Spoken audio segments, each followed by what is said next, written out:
Welcome to BigCountryPreps.com. I'm Evan Wren, and this is our Countdown to Two-A-Days series, our daily look at an area football team and the key questions we're going to be answering about that team, and our Wednesday, August 17th preseason football preview here at BigCountryPreps.com. I'm with my partner via Zoom, Dan Youngblood, and tonight, Dan, we are taking a look at the Haskell Indians.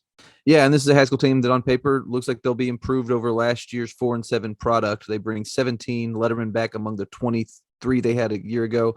Only lost 6 lettermen, returned 7 starters on both sides of the football. The one big question for this team, they bring a lot of guys back at the skill position, some good linemen back. The one big question is at the quarterback position. They lost both of the guys that played for them last year in Carter Rankin and Anthony Ramirez. They're going to have to find a way to find a guy who can kind of direct that offense. But around those guys, I think they're going to have some talent to play with. And I think when you look at Coach Mitch McLemore's history, generally speaking, this is about the time they do take that big step forward. So I think there's reason to be optimistic in Haskell this year, and it's going to be fun to see how that plays out. That was the case when he was at Junction. That was the case when he was at Big Spring. That second year would roll around, and these players would start buying into his system, and you see him taking a step forward, really regardless of what they've got coming back. I just think that his personality starts to grow on the kids, and he's very good at selling his product. And I would expect Haskell to take a step forward this year, but he's got weapons to deal with if he can find a quarterback again with 7 starters on both sides of the football. I still think that they're going to take a step forward as long as they get if they get decent play behind center. I think it'll be fun.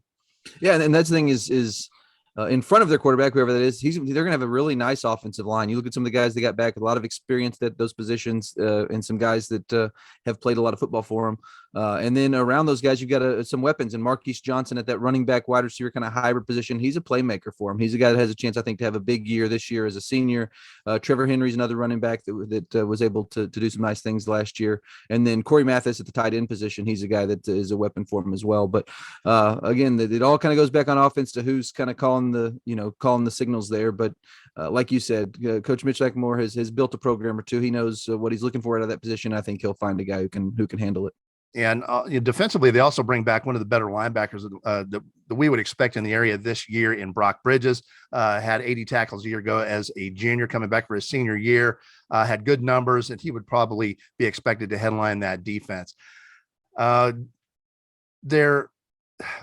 district that they're in, the new district they're in, District 7, I look at it as that's a tough road to hoe, really. That's the big question for me because they've got some really tough hombres in there. Windthorst is in there, Seymour's in there, Petrolia, Archer City. Haskell's going to have to get in there and battle and find a spot somewhere. Yeah, and I think just being realistic, they're probably looking, if they're going to make the playoffs, as probably a 3 or 4 seed, just when you mentioned, like you said, Seymour, Windthorst out there in that district with them. But this team, I think, has the capability of competing at that level in terms of getting into the playoffs. They're going to have a few key games, obviously. And as you look at the schedule, some of those kind of jump out to you. But we'll go down the schedule just right away. With the non-district, they start with a home game against New Home, go to Stamford the second week, come back home against Olney, and then finish up the non-district portion with a big game at Anson. And I like that non-district portion. It's it's all competitive. There's nothing completely over their head. There are 4 games there that are going to be that'll be tough to win, but all of them are at least winnable. So, I like that schedule for them. And I like the non-district portion of that schedule. All the games are competitive, but they are all winnable. If Haskell plays well, you can't say they can't win all 4 of those games or lose all 4. It's just it's a good lineup for them. Windthorst headlines the district, and they're also the district opener for Haskell. That's a tough way to go, but they're hosting Windthorst on September the 23rd in their district opener.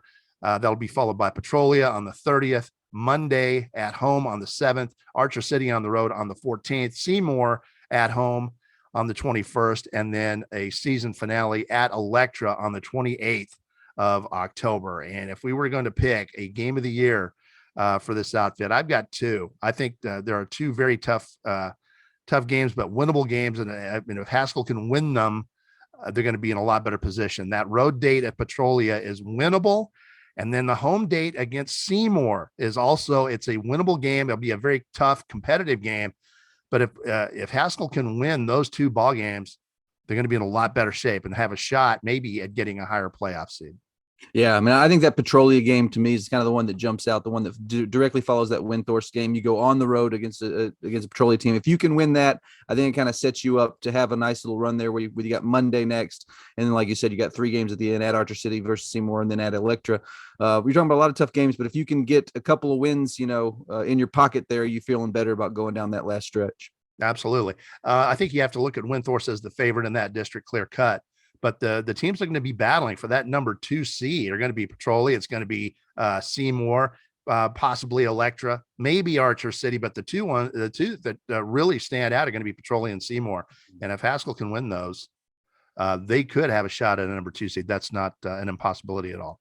No, and like I said, I think a lot of it just hinges on that, kind of what they find at that quarterback position. I think their defense is going to be much improved this year, particularly on the back end. Like we talked about, Bridges at that linebacker position. They've got a really nice secondary as well.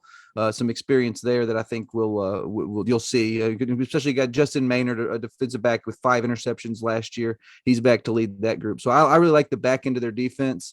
It just so I think this team has some pieces to work with, and it's gonna be just to be fun to see what kind of step they take forward in Coach McLemore's second year. Yeah, and I think he generally, like I said, he sells his product in that second year pretty well. Do you see the non-district portion of their schedule? A lot of people don't look at non-district as being all that important, but in Haskell's case, it could be. It could be a catalyst to gain some momentum, some confidence, because there are some winnable games in there.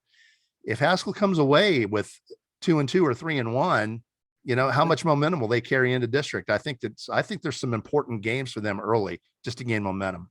Yeah, I agree. And I think we've seen that with plenty of teams. I think Roscoe was one last year. You saw where they just got on a roll. And by the mid part of the season, they felt like they were a good football team and they ended up being one. I think that the Haskell has that same ability. If you can go 3-1 in district or non-district, rather, go into district on a roll, all of a sudden you start to feel, hey, we can play this game. And then things kind of snowball from there. So I agree with you. I think this is a really good non-district schedule. I think it's going to be a fun one as well, because you got a couple of kind of area rivalry type games with some teams they've been in a district with in the past, with Stanford, with Anson. Those are going to be big, fun games with nice atmospheres too.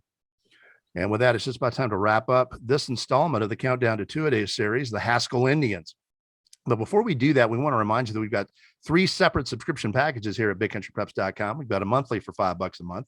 We've got a semi-annual 6-month subscription where we knock that price down to $4 a month. And then we've got an annual 12-month subscription where we knock that price down to $3 a month. $36 for a full year of Big Country High School athletic coverage. And please note, our prices haven't gone up, inflation or not. And we'd also like to remind you one more time before we head out to be on the lookout for our Big Country Preps preseason football preview, which again comes out on Wednesday, August 17th. Just going to be a ton of content. You're not going to want to miss that. In the meantime, thank you for joining us for this episode of our Countdown to Two-A-Days series. And make sure you join us again tomorrow. We'll be highlighting the Santo Wildcats here at bigcountrypreps.com.